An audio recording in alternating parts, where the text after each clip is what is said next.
Hi everyone, my name is Prashant Singh. I'm working currently as a corporate HR manager with Server Hotels, and previously I have worked with with companies like the Q Collective, which is called the Quorum, the Postcard Hotel, which is a boutique hotel company. I was at the corporate office. Then I have worked with Easy Diner, Orica Hotels, which are luxury hotel chain by Lemon Tree Hotels.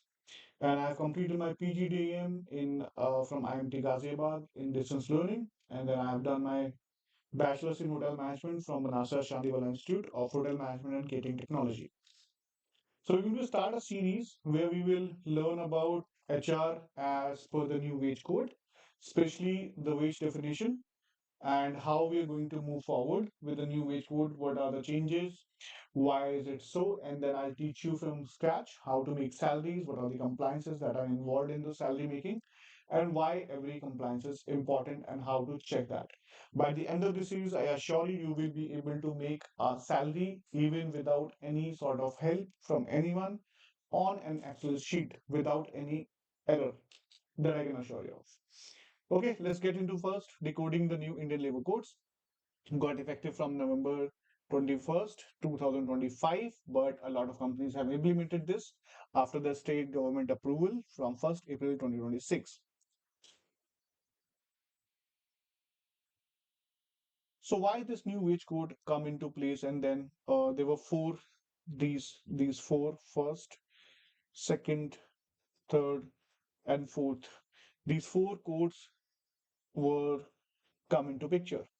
These are majorly because of multiple acts related to HR, related to industries, related to safety, related to compliances were there, which were very confusing as one was contradicting with other and this one was contradicting with this one.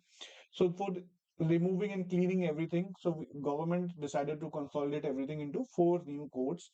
Simply, one is one for wages, one is for industrial relations, one is for social security, and one for OSH and WC code.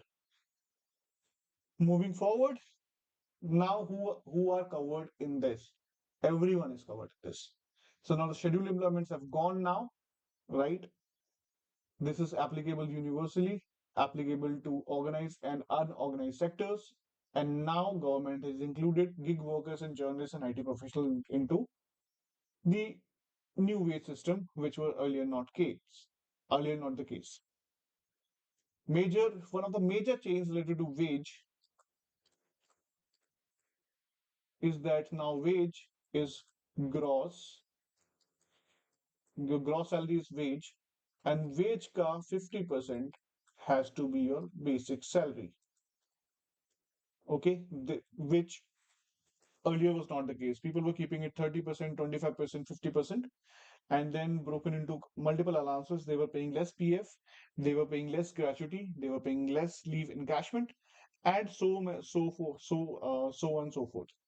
Right now, the government has done the 50% rule in action, which is basically if somebody is getting a 1 lakh rupees salary and the company is giving 30,000 basic and 70,000 allowances, the government is saying that anything above 50% of allowances will be moved back to the basic salary, and that amount, which is now 50K, will be considered minimum for wage. It can be higher also, but this is the minimum wage.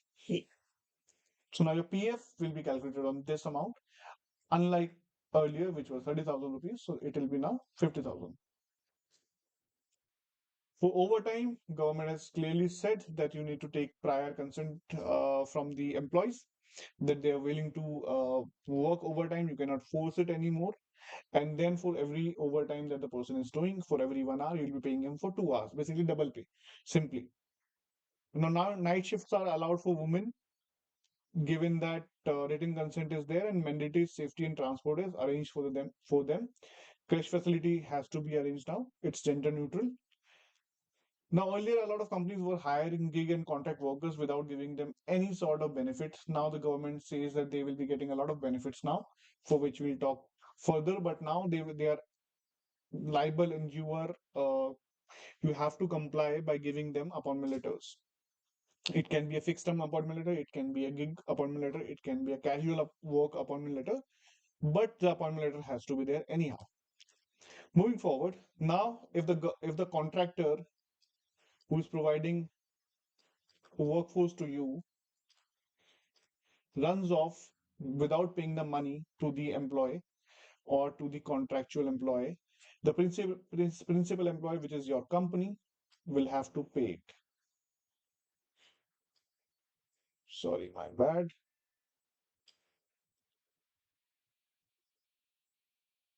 Will have to pay. This is as per the government. Now, earlier also one major change in gratuity is that in the Social Security Code, that although it's still same for the permanent employees that they have to complete 5 years or you can say 4 years, 7 months to be eligible for gratuity on their basic salary. But now the contractual employees will be eligible in 1 year, which was unlike the earlier times.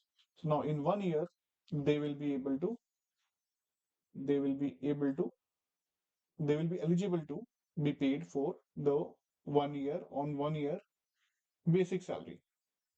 Gratuity is still capped at 20 lakh rupees. So anything more than that, the company can choose not to pay. Formula remains same, which is last drawn wages, which is again your basic salary divided by, sorry, divided by 26 multiplied 15 number of years. Now FNF has to be done in 2 days. These are the summary of the major changes that has happened and will be related to your salaries, which is that FNF timeline has gone from 30 days to 2 working days. Overtime rate, which used to vary as per the sectors earlier, now it has gone to two-time normal wage rate for the employees. FTE gratuity for the as per the government's old law, it was 5 years. Now it is 1 year. Women's night shift was prohibited earlier, but now it is in place with, of course, written safety and written consent and safety. Wage base, which is your basic salary, was kept low earlier. Now it is 50% minimum rule. These are basically the major changes which are there. And now we will learn about the wage on this. I'll keep it very, very simple for you. First, I'll tell you about wage. Wage, as you can understand, will be basic salary and gross 50% will be basic. Now let's talk about in a formula. Wage is somebody's basic salary. Let's say basic remains as it is.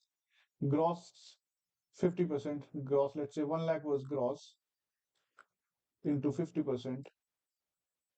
So wage again is equals to basic equals to 50,000 rupees. So now this is a wage for the calculation of gratuity, EPF, leave encashment, if any, in your company. Sorry.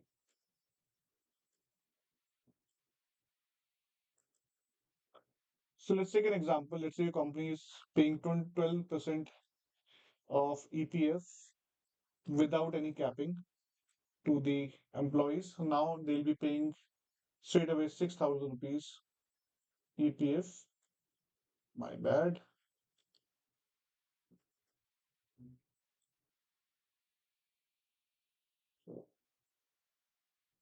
6,000 contribution will be the contribution. This will be employee. I'll write it like this: 6,000 contribution employer. Okay, so this is the change related to wage basically now. So basically, whatever your gross salary is, the wage will be 50% of it without any sort of confusion. Keep it very, very simple. But if your company has a capped PF, then you don't have to worry about the increase in this thing because this does not affect it. For gratuity, it will be again same formula, basic, last drawn, divide by 26, multiplied by 15, multiplied by number of years. Simple. Okay, that is about wage. We will keep it concise. And next we will be talking in length about EPF. So from my end, this is the end of the video.